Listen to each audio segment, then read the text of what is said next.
নমস্কার, আবার আমি চলে এসেছি আপনাদের কাছে।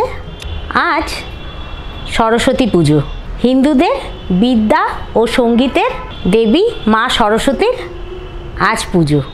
শুক্লা পঞ্চমী তিথির মাঘ মাসে এই পুজো অনুষ্ঠিত হয়। হিন্দুদের অন্যতম প্রধান উৎসব সরস্বতী পুজো। তো সরস্বতী পুজোতে যে কোনো বিদ্যালয়ে, সঙ্গীত শিক্ষাকেন্দ্র, আজকে সব জায়গায় এবং প্রতিটি ঘরে ঘরে মা সরস্বতীর আরাধনা চলছে। তো আজকে কিন্তু আমি একটা অন্যরকম রেসিপি নিয়ে এসেছি আপনাদের সামনে। সেটা হচ্ছে কালকের জন্য। মাঘ মাসে শুক্লপক্ষে শীতল ষষ্ঠী ব্রত পালন হয়। মায়েরা সন্তানের মঙ্গল কামনায় এই ব্রত করে থাকেন। সরস্বতী পুজোর পরের দিন এই ব্রত করে থাকেন। এই দিন কিন্তু উনুন জ্বালাতে নেই, তো ওই জন্য সরস্বতী পুজোর দিনই রান্নাবান্নাগুলো করে রাখেন। রান্না বলতে মূলত জোড়া সবজি গোটা দিয়ে এই রান্নাটা হয়। সে আপনারা 6টা দিতে পারেন, 12টা দিতে পারেন, যে যেরকমভাবে 5 কলাই দিয়ে এই রান্নাটি হয়। এটা আগের দিন করে রাখতে হয় এবং ভাতও আগের দিন করে রাখতে হয়। পরের দিন কিন্তু উনুন জ্বালাতে নেই। পরের দিন শীতল ষষ্ঠীর পুজো করে শিলনোড়ার পুজো হয়ে যাওয়ার পরে মায়েরা বাচ্চাদের হাতে সাদা সুতো, দই এবং হলুদ মাখিয়ে পরিয়ে দেন। আর তারপরে সবাই ভোগ প্রসাদ নিয়ে থাকেন। তো আসুন আমরা এই রান্নাটি শুরু করছি। আপনারা দেখে নিন কি কি লাগবে। গোটা সেদ্ধ রান্না করার জন্য আমি নিয়ে নিয়েছি 6টা ছোট আলু, বরবটি, 6টা রাঙা আলু, 6টি কড়াইশুঁটি, 6টি বিনস, 6টি শিম, 6টি কাঁচা লঙ্কা, 6টি বোটা সমেত বেগুন। সবজিগুলো আমি ভালো করে ধুয়ে নিয়েছি। পালং শাক কিছুটা নিয়ে নিয়েছি কুচিয়ে, শীষ পালং নিয়েছি এখানে। আর নিয়ে নিয়েছি 5 কড়াই। আমি এগুলো রাতে ভিজিয়ে রেখেছিলাম। এর সাথে আমি নিয়েছি সর্ষের তেল, হলুদ গুঁড়ো, গোটা শুকনো লঙ্কা, গোটা জিরে, নুন, চিনি, ঘি, 5 ফোড়ন, গোটা ধনে, কিছুটা ভাজা মশলা, আদা বাটা। রান্নাটি শুরু করে দিচ্ছি। ও গ্যাস অন করে দিলাম। প্রথমে আমি কিছুটা জল নিয়ে নিচ্ছি একটা হাঁড়ির মধ্যে। এবার যে 5 কড়াইটা কাল রাত থেকে ভিজিয়ে রেখেছিলাম সেগুলো দিয়ে দিচ্ছি।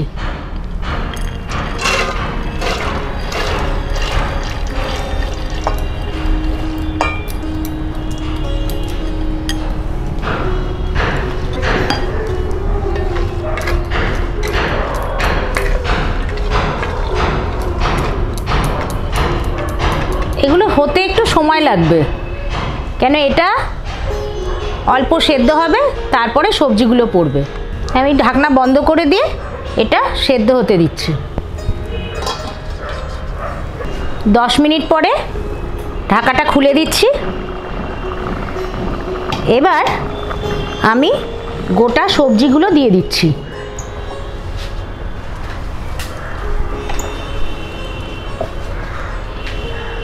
ছটা আলু দিলাম, 6টা রাঙা আলু দিলাম। কড়াইশুঁটি কিন্তু আমি ছাড়াইনি, একদম খোসা শুদ্ধ বোটা শুদ্ধ পুরো দিয়ে দিলাম। 6টি বিনস দিলাম, 6টি বরবটি দিলাম, 6টি শিম দিলাম, 6টি বেগুন দিচ্ছি, আর একদম বোটা শুদ্ধ কাঁচা পাকা লঙ্কা গোটা 6টি দিয়ে দিলাম। নুন দিয়ে দেব,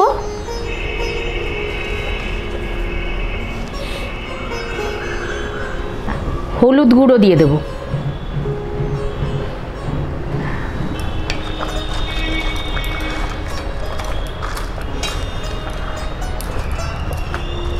এবার একসঙ্গে সব সেদ্ধ হবে।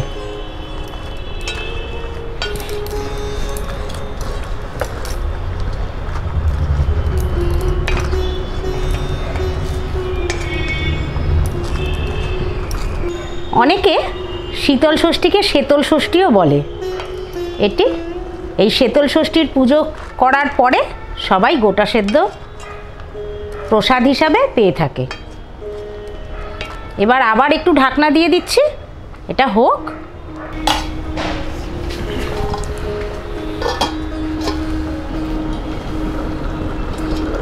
আনুমানিক 10 মিনিট পরে আবার ঢাকনাটা খুলে দেখে নিচ্ছি কতটা কি হয়েছে।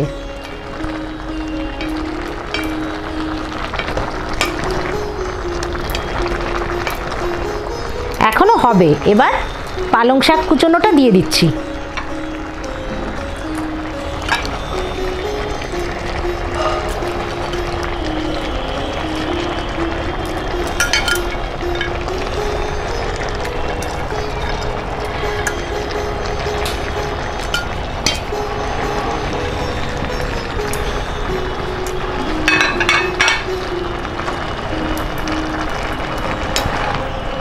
আগেকার দিনে এটা উনুনেই তো রান্না হতো, ঢিমে আছে সুন্দরভাবে। তবে এখনও কিন্তু অসুবিধা কিছু নেই, আমরা আমাদের ইচ্ছে মতো গ্যাসের ওভেনটা কমিয়ে নিতে পারি, বাড়িয়ে নিতে পারি, মাঝারি করতে পারি আঁচ। আবারও 8 থেকে 10 মিনিটের জন্য ঢাকা দিয়ে দিচ্ছি, পালং শাক সমেত সেদ্ধ হওয়ার জন্য।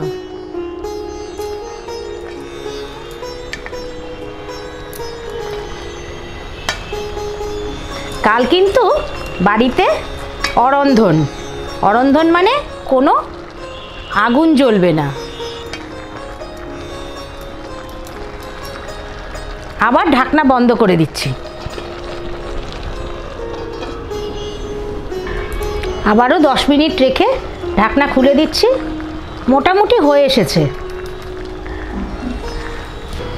কড়াই গরম করে সর্ষের তেল দিয়ে দিচ্ছি।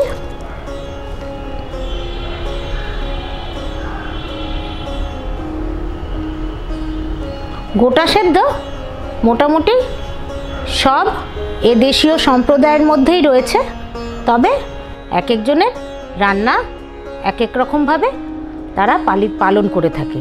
তেল গরম হয়ে গেছে, 2টো শুকনো লঙ্কা ফোড়ন দিলাম, দিয়ে দিচ্ছি গোটা জিরে,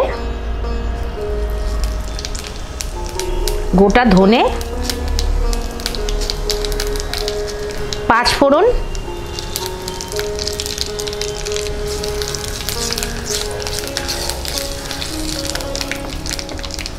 ফোড়নটা ভাজা ভাজা হয়ে গেছে। এবার আদা বাটা দিয়ে দেব।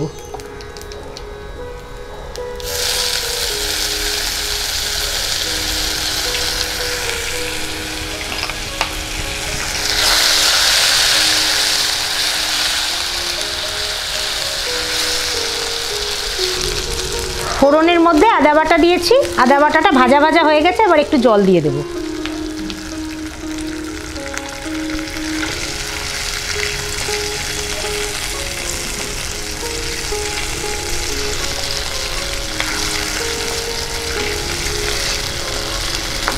এবার ওই ফোড়ন সমেত জলটা গোটা সেদ্ধর ওপর দিয়ে দিচ্ছি।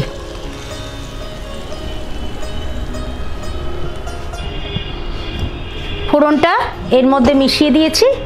এবার আর একটু রাখবো গ্যাসে।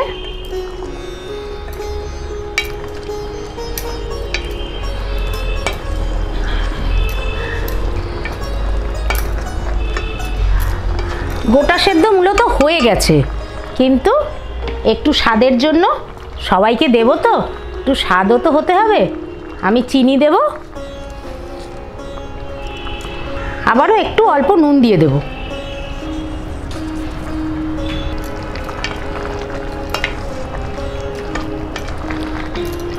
চিনিটা যাতে ভালোভাবে মিশে যায় তার জন্য আর একটু রেখে নেব। গ্যাস ওভেন বন্ধ করে দিলাম, নামিয়ে নিচ্ছি। নামিয়ে রেখেছি। এবার একটু ভাজা মশলার গুঁড়ো দিচ্ছি। এটা কিন্তু অপশনাল, আপনারা দিতেও পারেন, নাও দিতে পারেন। আর ঘি দিয়ে দিচ্ছি। ঘিটা তো যে কোনো শুভ অনুষ্ঠানে যায়। এবার ভালো করে একটু মিশিয়ে দিচ্ছি।